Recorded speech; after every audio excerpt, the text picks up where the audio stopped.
안녕하세요, 장근영입니다. 제 소개를 드리자면 연세대학교 심리학과에서 청소년기 자아중심성이라고 하는 심리적 현상에 대한 연구를 했었습니다. 박사학위 논문은 사이버 공간하고 청소년 사이버 문화에 대한 연구들을 좀 했었습니다.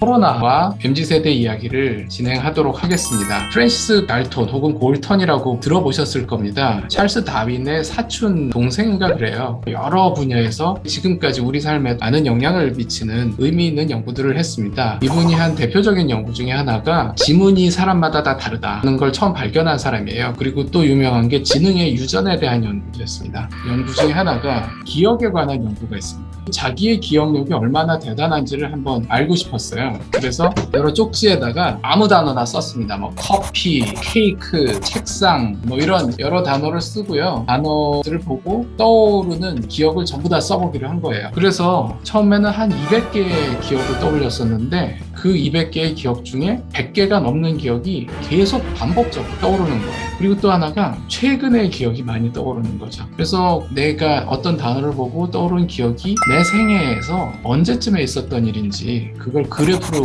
그려봤더니 4살 이전의 일은 기억이 안 나요. 여러분들 중에 나 2살 때 있었던 일 기억난다? 라는 분들 계실 텐데 그건 본인이 기억한 게 아니고 부모님이 너 2살 때 그런 일이 있었다라고 여러 번 말씀을 하셔서 그런 줄 알고 계시는 거일 가능성이 높고요. 가장 많이 떠오르는 기억은 여기 메모리 버프라고 하는데 20세를 전후로 해서 5년, 그러니까 15살부터 25살 정도 사이 이때 경험했던 것 이게 되게 많이 떠오릅니다. 그리고 최근 기억들이 또 많이 떠오르죠. 그래서 이 시기에 떠오르는 기억들이 왜 중요하냐, 15세에서부터 25세 사이의 경험이 왜 중요하냐, 이때의 경험이 평생 남습니다. 자주 회상이 돼요. 그 경험이 내 생각을 결정하게 됩니다. 그래서 그 이후에 있었던 일들 아무리 아주 극적이고 드라마틱하고 뭐 이런 경험들을 했어도 그 경험들은 잘 기억이 안 나는 거예요. 그리고 이 시기를 지나고 있었던 사람들의 세대의 특성을 결정하게 된다.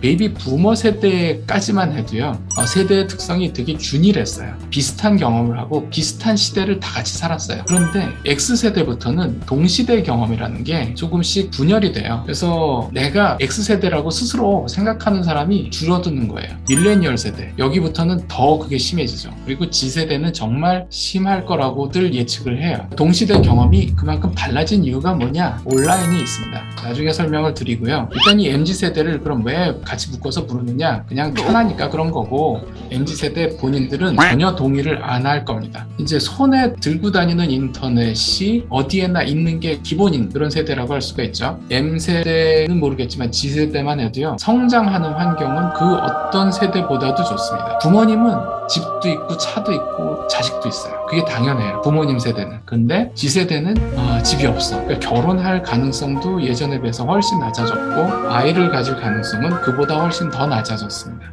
자라날 때는 부잣집에서 자라났는데 어른이 되어서 세상에 나오고 나니까 왕자와 거지에 뒤바뀌는 경험을 하는 세대라고 얘기할 수가 있습니다. 그리고 또 하나, 배운 게 되게 많아요. 아는 것도 많고 누려본 것들이 많습니다. 모든 분야에서 안목이 높아요. 눈은 높은데 부모에게 의존하지 않고 내 능력으로 그걸 누릴 기회는 그렇게 많지 않은 거예요.